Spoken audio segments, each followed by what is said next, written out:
Hi friends, welcome to our cooking time channel. இன்றைக்கி நாம் கறி மீன் வறுவலை தாண்டிய ஒரு சூப்பரான சுவையில் வாழைக்காய் வறுவல் தாங்க பண்ண போகிறோம்.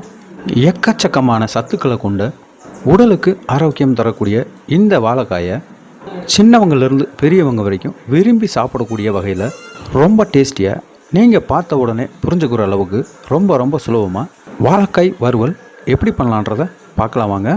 நாம் பண்ணக்கூடிய வாழைக்காய் வறுவலுக்கு இன்றைக்கி நான் சின்னதாக ஒரு 3 வாழைக்காய் எடுத்துருக்கேங்க. பெரிய வாழைக்காயாக இருந்தால் 2 போதுங்க. அந்த வாழைக்காயோட நுனிப்பகுதியும் அடிப்பகுதியும் இந்த மாதிரி கட் பண்ணிவிட்டு அதோட தோலை இந்த மாதிரி ஒவ்வொன்றையும் செதுக்கி எடுத்துடலாங்க. இந்த அளவுக்கு நாம் 3 வாழைக்காயும் செதுக்கி எடுத்து அதை அப்படியே ஒரு பாத்திரத்தில் இருக்க தண்ணியில் போட்டுடலாங்க. இந்த மாதிரி தண்ணியில் போடாமல் வெளியில் வச்சா வெளிப்பகுதி கொஞ்சம் கருத்த மாதிரி நிறம் கொடுத்துருங்க. தண்ணியில் போட்ட ஒவ்வொரு வாழைக்காயும் எடுத்து இப்போ நாம் கட் பண்ணுற மாதிரி அந்த 3 வாழைக்காயும் பொடி பீஸாக இந்த சைஸுக்கு கட் பண்ணி எடுத்துக்கலாங்க. இந்த வாழைக்காயை கட் பண்ணும்போது நம்ம விருப்பத்துக்கு தகுந்த மாதிரி சீக்கிரமாக பாயில் ஆகிற மாதிரி நம்ம இஷ்டத்துக்கு எப்படி வேணாலும் வெட்டிக்கலாங்க. இப்போ நாம் கட் பண்ண வாழைக்காய் பீஸ் எல்லாத்தையும் அதே தண்ணிக்குள்ளே அப்படியே ஊற போட்டுடலாங்க. இப்போ நாம் வாழைக்காயை கட் பண்ணி தயார் பண்ணிட்டோங்க. இப்போ நாம் ஸ்டவ் ஆன் பண்ணிவிட்டு அதில் ஒரு பாத்திரத்தை வச்சு அதில் ஒரு 100 மில்லி அளவுக்கு எண்ணெய் ஊற்றிக்கலாங்க. எண்ணெய் நல்லா சூடாகி வந்ததும் நாம் கட் பண்ணி வச்சுருக்க அந்த வாழைக்காய் துண்டுகளை ஒவ்வொன்றா இந்த மாதிரி போட்டுடலாங்க. நாம் போட்ட எல்லா வாழைக்காயும் ஒரு முறை நல்லா இந்த மாதிரி பெரட்டி விட்டு ஃப்ரை பண்ணலாங்க.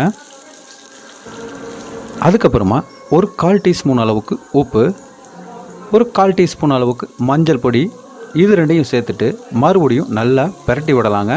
அடுப்பை நாம் நார்மலான ஃப்ளேமில் வச்சுக்கிட்டு அந்த வாழைக்காய் எல்லாத்தையும் இந்த மாதிரி நல்லா கிட்டத்தட்ட ஒரு 3/4 வேக்காடு வெந்துடணுங்க. அதை நாம் அமைக்க பார்க்கும்போது நல்லா கெட்டியாக தெரியுங்க. பார்த்தீங்களா, இந்த மாதிரி ஒரு கரண்டியில் எடுக்கும்போது அதோட வெயிட்டு நல்லாவே குறைஞ்சிருக்குங்க. இன்னும் கொஞ்சம் நேரம் வெந்துச்சுன்னா இது சிப்ஸ் மாதிரி வந்துடுங்க. அந்த சிப்ஸ் மாதிரி ஆகிறதுக்கு முன்னாடி இந்த கண்டிஷனில் நாம் இது எல்லாத்தையும் எடுத்துடலாங்க.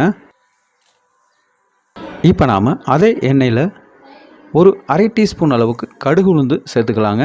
கூடவே ஒரு 1/4 டீஸ்பூன் அளவுக்கு சோம்பு சேர்த்துக்கலாங்க. நாம் போட்ட கடுகு சோம்பு இது எல்லாம் நல்லா பொரிஞ்சு வந்ததும் நல்லா பொடுசாக கட் பண்ண ஒரு கொத்து அளவு கருவேப்பிலை, காரத்துக்காக நல்ல பொடுசாக கட் பண்ண 3 பச்சை மிளகாய், பொடுசாக கட் பண்ண ஒரு 10 பல்லு பூண்டு, இது எல்லாத்தையும் சேர்த்து ஒரு முறை நல்லா கிளறி விட்டு அதுக்கப்புறமா நம்மளால் எந்த அளவுக்கு நைஸாக கட் பண்ண முடியுமோ அந்த அளவுக்கு கட் பண்ணி எடுத்து வச்சுருக்க ஒரு சின்ன சைஸில் உள்ள பெரிய வெங்காயம் அதையும்